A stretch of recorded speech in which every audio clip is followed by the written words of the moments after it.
You're listening to the Cyberwire Network, powered by N2K.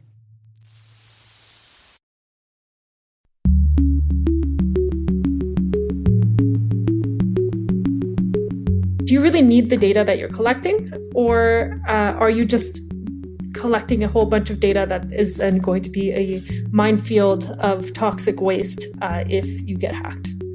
Hello, everyone, and welcome to Caveat, the CyberWire's privacy, surveillance, law, and policy podcast. I'm Dave Bittner, and joining me is my co-host, Ben Yellen from the University of Maryland Center for Health and Homeland Security. Hello, Ben. Hello, Dave. Today, Ben has the story of the IRS backing off on their plans to require facial scans for ID. I have the story of the national security implications of the open data market. And later in the show, my conversation with Patricia Thaine. She's the CEO of Private AI. We're going to be discussing protecting consumer privacy in applications. While this show covers legal topics and Ben is a lawyer, the views expressed do not constitute legal advice. For official legal advice on any of the topics we cover, please contact your attorney.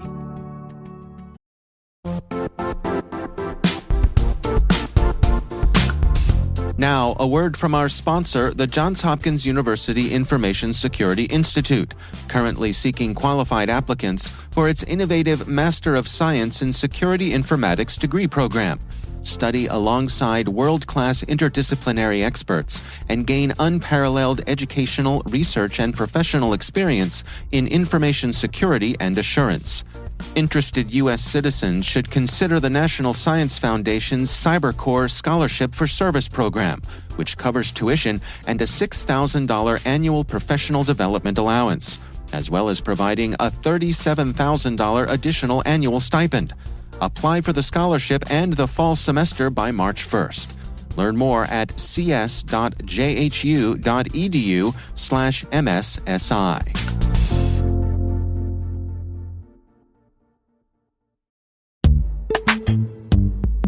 This episode is brought to you by Palo Alto Networks, the leader in cybersecurity. As AI-driven attacks increase, organizations can't afford to have network security that's stuck in the past. Discover how Palo Alto Networks can help you predict what's coming and proactively secure against it with a zero-trust, AI-powered network security platform built to secure whatever, whenever, wherever. To learn more, visit paloaltonetworks.com/network security platform.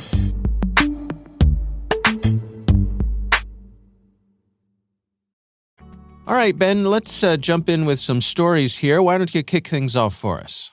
So I'm going to do something a little rare today and start with a personal anecdote, but I swear it's going to relate to an actual news story. All right. So I got a little slip of paper in the mail probably a month ago telling me how much I got in child tax credits in the tax year of 2021.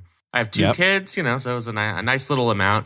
Of course, nobody keeps those pieces of paper. And when it was time to actually start doing my taxes, I realized I probably recycled it or it's in a giant pile. So I decided to go to the IRS website, assuming, if I just entered a little bit of personal information, it was probably secure. They could give me that number and I could put it in the right box in TurboTax or whatever. Yeah. It turns out to get that information, you have to do a number of, I would say, rather insane things to protect your own personal security. And one of those is to upload your face through a program called ID.me. That's actually the name of the company. Mm-hmm. So the way it works is you upload a photo of your driver's license, and then you take a short 2 to 3 second video on your smartphone and upload that. And using biometric data, they match your face in the recorded video with your driver's license photo. And that is the only way that you can access critical pieces of information that you might need to do your taxes. When seeing that this was the option, I decided to absolutely not do that because of the security concerns. And I apparently was not the only one. So I saw an article in the Washington Post entitled, IRS Abandons Facial Recognition Plan After Firestorm of Criticism. So the IRS had bought millions of dollars worth of technology from this company, ID.me, to do this personal verification through biometric data. where somebody submits that video selfie and the driver's license to get access to their tax records. There was a huge backlash, including a letter from our probably the most mentioned United States Senator on our podcast, Ron Wyden, along with two dozen other members of Congress of both parties, saying this is absurd. People should not need to submit biometric data in order to get basic information on their tax returns. You can balance trying to secure that data while also not forcing people to do something like upload a video selfie that potentially could present privacy concerns. So the IRS has abandoned that policy. They're going to use different types of authentication going forward. We don't have full details on exactly what that's going to look like. They're going to phase out ID.me, and we don't really know what's going to happen with the millions of dollars we spent on the software, nor what's going to happen to people who have already submitted their beautiful driver's license photos and video selfies. What's going to happen with that data? So I think this is kind of an apocryphal tale. The technology seemed too good to resist. The IRS had proper motivation. They wanted to protect user data, wanted to make sure that the only people accessing your IRS data, your tax returns, the only person accessing that is you yourself. Mm-hmm. But I think it seems like they're admitting that they went a step too far here. Yeah, I mean, a couple things come to mind here. First of all, obviously, the IRS online website is a huge target for scammers. For good reason. Yeah, there's a lot of very sensitive information in there. Right. And of course, people want to try to access, to get your refund. And it's funny, Joe Kerrigan and I were talking about this recently on Hacking Humans. We actually had a listener write in and sent us a copy of a scam that they'd received, a scam attempt. And part of the request of the scammers was both a photo and a video of the person's face, just for this type of thing. Right. When the scammers are doing it, you know that information is valuable. And that's, I think, reflected in people who actually know what they're talking about on this issue. In this article from the Washington Post, somebody from the Surveillance Technology Oversight Project was quoted as saying, when government agencies use this technology, it's a question of when, not if, this biometric data is hacked, leaked, or misused. The data is so valuable, and there are enough bad actors out there that there is sort of an inevitability behind it. Yeah. I mean, it seems to, I guess I'll be interested to see what they come up with as their alternative, because I think it's reasonable with something as important as your tax information to require some kind of second factor here. But it's interesting that people found that actual facial scans was a bridge too far. Yeah, it is always kind of interesting to see what that dividing line is going to be. I mean, we are willing to sacrifice a lot of personal privacy to get access to data. I'm willing to share my location if it tells me where my closest Potbelly sandwich shop is. Even though I know, law enforcement in many circumstances can access that data, not to mention, data brokers can buy it. But this seems like there's a line that the public and our representatives are just not willing to cross. Now, the interesting question becomes, what happens to all of the other clients of ID.me? 10 federal agencies, including the Social Security Administration, Department of Labor, Veterans Affairs, they at least have purchased contracts with ID.me. And then many states, including the four biggest in the country, California, Florida, New York, and Texas, have contracts with ID.me as well. Not to mention, hundreds of private businesses. So, I think it's particularly egregious for the IRS because of the nature of the information the IRS has in its databases. It's very valuable financial information, so the risk is increased. And the IRS has been probably the top government target for hackers since hacking became a thing. Just because of the valuable information there. So it'll be interesting to see whether this sort of starts a trend where ID.me's entire business model collapses, because this just seems like a step too far for people. Yeah, and I don't know a whole lot about ID.me, so perhaps they have alternatives to just facial recognition that they can provide for people, providing this sort of identity as a service, which it seems as though what they're doing, make it so that someone like a government agency doesn't have to build that in-house, that they can contract it out. I mean, that seems reasonable to me, but like you say, there's a lot of pushback here, and the IRS. I was actually surprised at how quickly the IRS kind of changed their tune on this. Yeah, usually they're not that responsive. When we complain about other things to the IRS, they're not always. That's true. I will say, even beyond the security concerns here, there are some accessibility concerns. So they quoted somebody who lives in our neck of the woods, suburban Maryland, who was told that he had to use ID.me to access his tax records. And he has a disability in his arm, so he needed his daughter's help to run through the process. There are people who don't have cameras on their computers, or who don't have smartphones, right, or who don't have driver's licenses or other forms of government-issued IDs, but they still have to produce tax returns, meaning they still need access to IRS data. So even if you stripped all of the security concerns aside, which we are not doing, you still have those accessibility problems. So I just think there have to be better ways, whether that's standard multi-factor authentication. Obviously, you're going to need a smartphone for that, or other ways. The last 4 digits of your social security number. I think there have to be other methods that are just not as intrusive and not as valuable for potential cyber criminals. Yeah, absolutely. All right. Well, we will have a link to that story. Again, it's from the Washington Post. We'll link to that in the show notes. My story this week comes from the Lawfare blog. This is written by Justin Sherman. He is a fellow at the Atlantic Council's Cyber Statecraft Initiative. It's titled The Open Data Market and Risks to National Security. And in this article, Justin Sherman really outlines the case that the fact that the data broker market is wide open, basically unregulated. He points out there are a couple of things that are regulated. There's HIPAA, there's FERPA, which is the Family Educational Rights and Privacy Act. But other than those two things, it's really the Wild West out there when it comes to data gathering, selling data, aggregating data. One of the things that he points out in this article that I think is also noteworthy is this whole notion of inferred data, which you and I have talked about before, where if I know if I have location pings for someone's phone, and at night that phone is at my home address, and during the day it's at my work address, pretty easy to figure out who that is, right? Yeah, I think I found Dave Bittner if I have those two pieces of information. Yeah.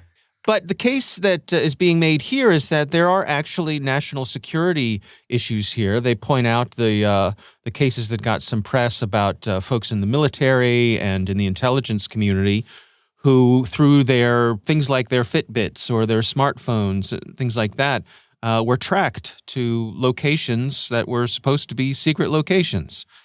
It's an interesting argument here. What do you make of it, Ben? Yeah, I think there are national security implications, and we just don't have proper enforcement mechanisms without a federal statute that deals with data privacy. And I think a point he makes in this article is that puts us at a competitive disadvantage with some of our closest competitors. When you have countries, they mentioned Israel and Brazil here, that actually have data privacy regulations, it makes us particularly vulnerable to the Chinas and the Russias of the world if we don't have this system to protect our data. And that certainly makes us vulnerable from a national security perspective. We do have some agencies that have a role in trying to curtail the worst national security risks inherent in data brokerage. So they talk about the Committee on Foreign Investment in the United States, which they screen foreign investments in U.S. companies for national security risks. And the dating app Grindr had been obtained by a Chinese firm. And the committee ended up forcing the firm to sell the dating app back to a U.S. company because, as you might expect, there's some very sensitive data being held. Right. It's great that this governing agency exists, but they're limited in scope and they're just limited in capabilities. The amount of data that's collected and aggregated by our foreign adversaries that could be used against us in a whole different number of ways that could jeopardize our national security greatly exceeds our organizational capability or our national capability to protect that information. So I think it really does present a significant risk. I think we generally talk about these issues mostly in the domestic context. So when data is being sold to a private firm, how is that firm going to exploit that data in a way that might inhibit your privacy protections? Or is that data going to be sold to a government or law enforcement agency that might be used to arrest you and prosecute you? I think this is a really interesting angle here because a foreign adversary having sensitive information on people in the United States certainly presents major national security risks. I wonder what legislation like this would look like. I mean, I suppose we could look to some of the other nations who've done this. Obviously, there's, GDPR is the global big stick that's out there. But I guess what I wonder is, are we at the point where these data brokers are such big business that they have been successful at lobbying, at capturing this market, where it's going to be hard to dial them back without shutting them down? Yeah, I mean, you could do things like ban law enforcement agencies from collecting location data without a warrant. That's been done to a certain extent in the Carpenter decision, but not in all circumstances, particularly when we're talking about shorter-term surveillance. You can institute all different types of federal privacy regulations, but, until we actually enact those, I think we're really in a relatively nebulous area. There are certain state, as we've talked about, regulations of privacy data. We have CCPA. We now have this new law in Virginia, so there's sort of a patchwork. And then there are certain federal statutes where covered entities, like in HIPAA, have to protect that data. But the practice is just not very widespread at this point. And until we get there through data privacy legislation, I just don't think we're going to move forward. And you're right that there is a strong lobby against this. And it's not just big moneyed interests. I mean, we've talked about rank and file individuals, people who don't have a financial stake in this, really enjoy the benefits of sharing their data, having their data sold to data brokers. We get personalized ads on Facebook. We get restaurant recommendations based on our location. These are benefits that we receive. Most people aren't aware that the cost of obtaining these benefits is sharing your sensitive data with a private company. But I do think there would be some pushback, not just from big tech companies, but from consumers, if you had the type of strong federal data privacy regulation that's at issue here, that's recommended in this article. Yeah, another thing that caught my eye in this article is that they make the case that the executive branch could use the Federal Trade Commission as the enforcer of this sort of thing. Although it's a little, I guess that's part of the issue here is people aren't exactly clear who would be the best lead agency here. You've got representatives, Jamie Raskin, Katie Porter, and evidently 42 other of their colleagues have signed on to a letter to the FTC, and they outlined a few things that they want to see happen. The three they list here are they want to define the sale, transfer, use, or purchase of precise location data collected by an app for purposes other than the essential function of the app. They want to label that as an unfair act or practice. That seems right to me, that if you don't need to collect a piece of data for the actual purpose of the app, then just vacuuming up everybody's data because you convince someone to click on a EULA, that's out of bounds, or should be out of bounds. Right. The second one is define app developers' mislabeling of users' location as anonymous as a deceptive practice. You and I have talked many times earlier in this segment about how easy it is to de-anonymize location data, right? Anonymous, definitely in scare quotes. Yeah, and then the third one is to enforce its regulations against companies abusing consumers' location data through its penalty authority, so the FTC has the ability to penalize people. It'd be interesting to see if this gains any traction here, but I find it noteworthy that the executive branch, the case they're making in this article is that the president doesn't necessarily have to wait to try to get something through Congress to try to move the needle on this. Yeah, now that's good. One thing that's mentioned in this article that I think is a really important point is it's not clear that these types of regulations would fall within FTC's jurisdiction. So when we've seen previous enforcement actions against data brokers, these were usually against individuals or companies who were engaging in some type of scam. Using false pretenses, they were able to collect information, whether that was a phishing email or anything else. Mm-hmm. That's very clearly an unfair or deceptive business act or practice, which would fall under the Federal Trade Commission's authority. It's less clear whether that would be the case if we're talking about a company without, trying to scam you, selling your data to a data broker. Mm-hmm. So I think Congress could step in and clarify that such regulations like the ones mentioned in this Raskin and Porter bill would fall under FTC's authority. So even though them writing a letter is helpful and, might spur the FTC to action, I think to be on really solid statutory ground, it would be wise for our members of Congress to pass a bill clarifying that the FTC has the power to institute these regulations. Well, I'm sure it'll happen quickly, Ben, because of how highly functional the U.S. Congress is at this moment. Yeah, they'll probably pass it in the next 24 hours. Once you have a good idea, bam, committee hearing, done. You know what? If you and I call our Congress people and just make the request, it'll make its way through just quick as can be, right?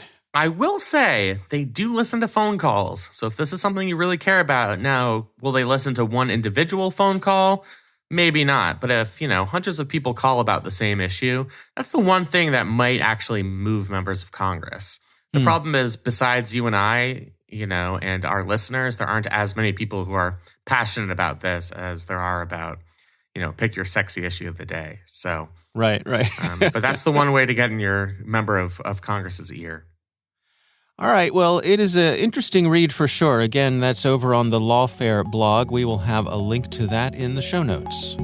We would love to hear from you. If you have a story you'd like for us to cover or a question for me or for Ben, you can email us. It's caveat@thecyberwire.com.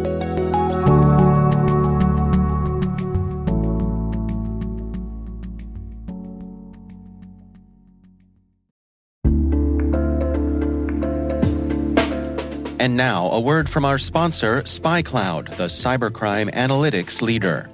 SpyCloud disrupts cybercrime by telling you what criminals know about your business and your customers, so you can take action to prevent ransomware, session hijacking, account takeover, and online fraud. SpyCloud constantly recaptures and analyzes new data from the criminal underground, including credentials, session cookies, and PII siphoned from malware-infected devices. With knowledge of the specific exposed data criminals have in hand from InfoStealer malware on managed and unmanaged devices, security teams can respond with a more efficient and effective process called post-infection remediation that fits seamlessly into existing incident response frameworks. Get SpyCloud's post-infection remediation guide outlining the 7 steps for preventing a malware infection from becoming a full-blown ransomware incident. Visit spycloud.com/cyberwire. That's spycloud.com/cyberwire. And we thank SpyCloud for sponsoring our show.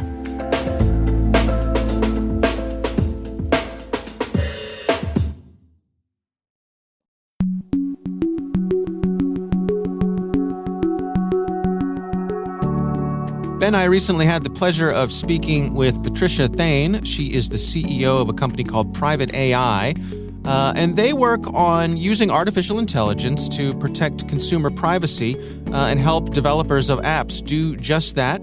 So, interesting conversation about consumer privacy. Here's Patricia Thaine. Number one is not understanding what it means to protect consumer privacy in the very first place.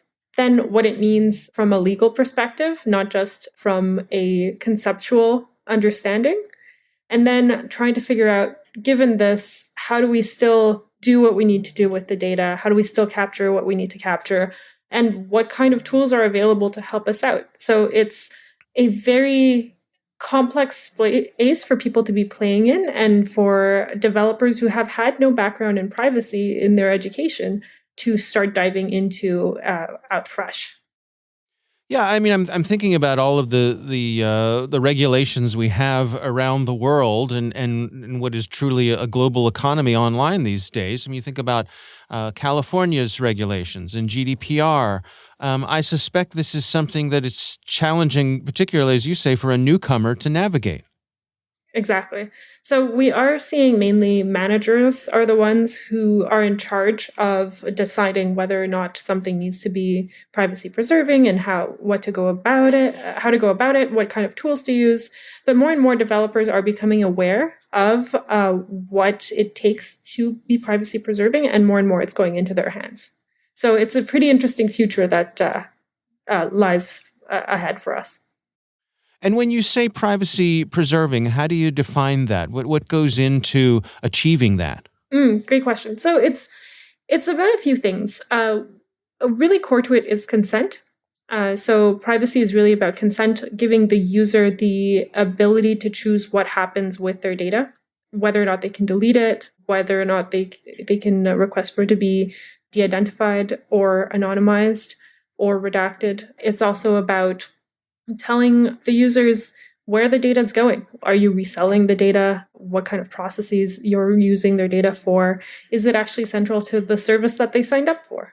And then another aspect of it that comes up very often in regulations is data minimization. So do you really need the data that you're collecting?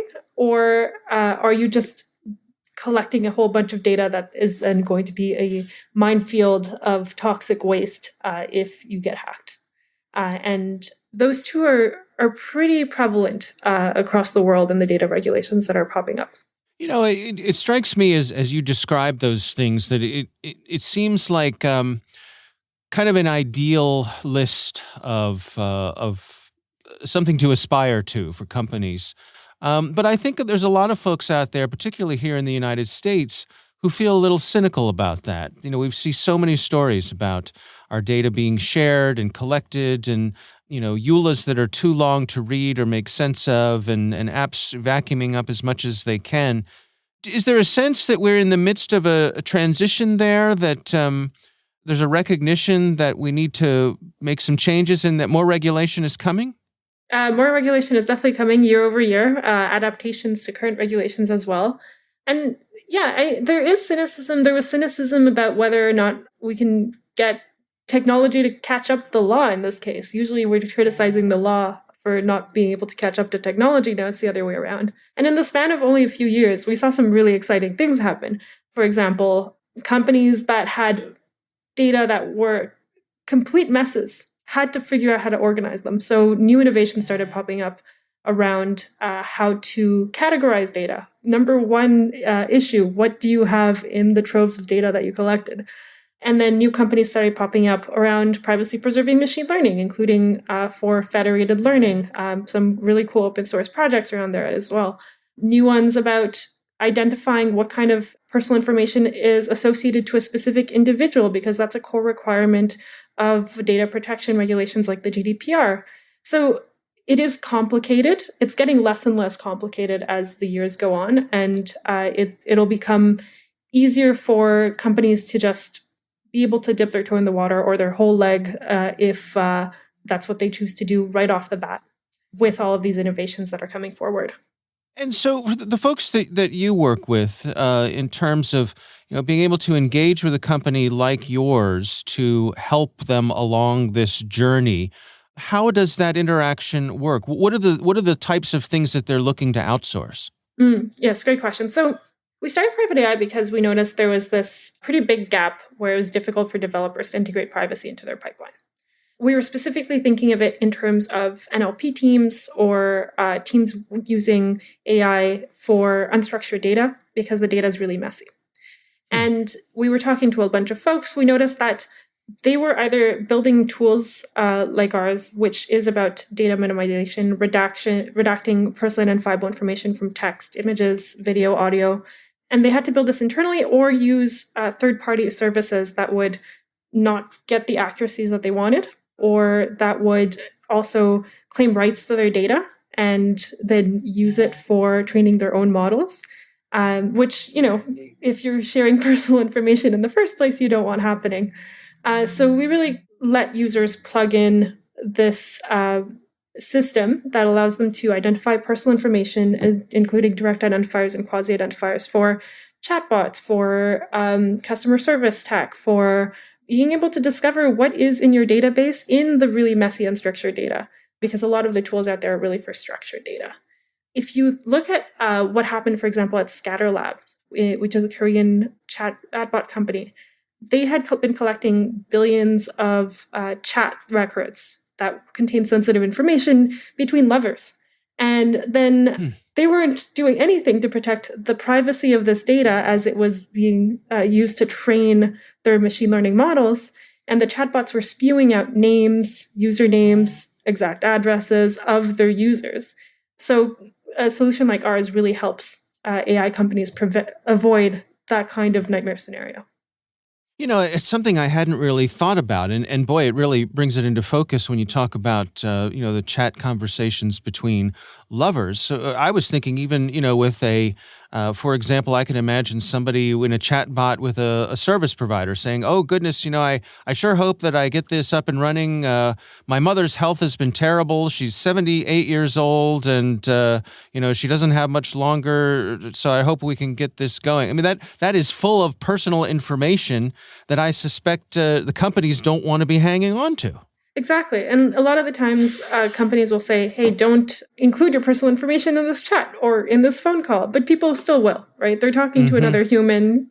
One thing leads to another, and you're talking about your stay at the hospital the other day. And that's something that is toxic for, financial institutions or any organization that's not dealing with healthcare information and doesn't want to know. I think organizations are more and more used to engaging with other companies who are providing things as a service. And it seems to me like, this is falling right into that, the types of things that you all are providing here. If I'm a developer, I don't have to get bogged down in the privacy elements of the things that I'm developing. Do you suppose that's the shape of things to come, that more and more we're going to see a kind of a granularity here of people relying on third parties to make sure that things like this are properly taken care of? I sure hope so, because privacy isn't easy. And that has been the case for security for a while. People say don't build your own crypto.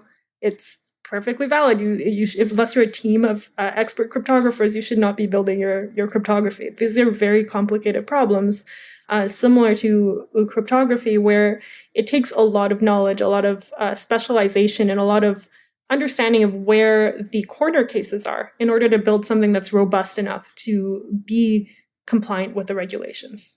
For now, teams that are building it themselves might get a pass, but if there is a hack, people are going to know what kind of information they were actually collecting and what they were missing with their systems. And there's also always the fact that you're sending this to a third party or making this happen through a third party rather than something that you build internally tends to be a lot more trustworthy as well. You've got that third party stamp of approval. Can it go both ways, though? I mean, I could imagine that, it's great to have a third party to be able to say that, our third party is meeting this standard. But on the other side, I could imagine you probably have customers who come to you and say, hey, this is great. Now prove it. So it's getting less and less often, but it's still the case that people will want to compare our system to their internal solution or to AWS Comprehend or to a number of systems. And the way that we deal with that is one, we have a toolkit that they can just use to compare our system to whatever else is on the market. But it's really about keep track of the regulations. Make sure that you're keeping score of what counts as personal information across the world in these various regions. What does this particular team want? And this requires quite a bit of privacy expertise that a lot of companies are not equipped to handle themselves. So what we find is you'll have internal systems that are built to pick up the basics in pretty basic scenarios like names or, in some cases, regular expressions for credit card numbers. But as soon as you get into something more complicated, like my credit card number is 532. No, wait a second, that's 23. Anything related to natural language gets pretty dicey as soon as you don't have something more complex and robust in place. I see.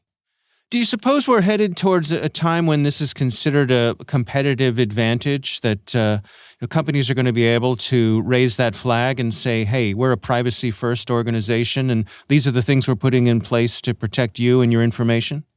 Yeah, that's a great question, Dave. I mean, a lot of privacy-first organizations are showing quite a bit of growth. For example, Brave, DuckDuckGo, and so on. And it's really the privacy that's putting them forward.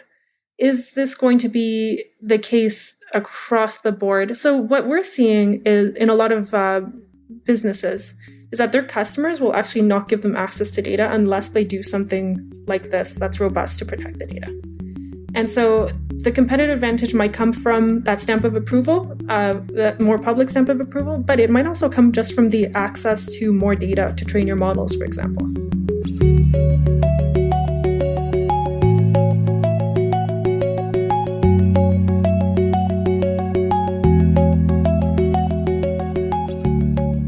All right, Ben, what do you think?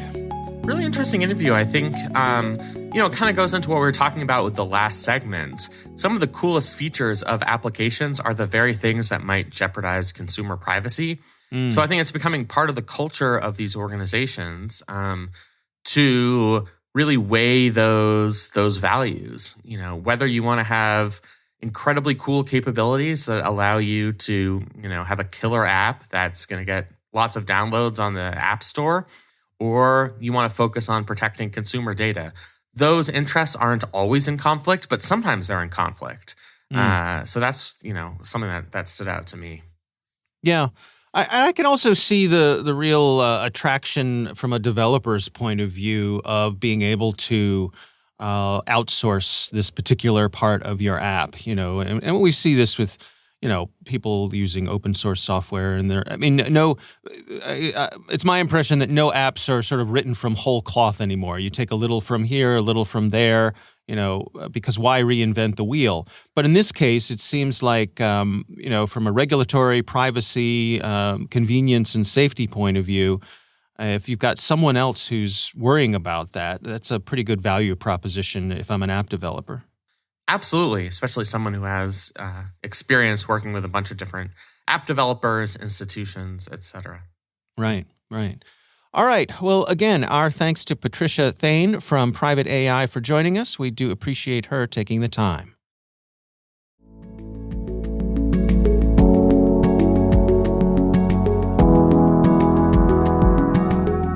That is our show. We want to thank all of you for listening. The Caveat podcast is proudly produced in Maryland at the startup studios of Data Tribe, where they're co-building the next generation of cybersecurity teams and technologies. Our senior producer is Jennifer Iben. Our executive editor is Peter Kilpe. I'm Dave Bittner.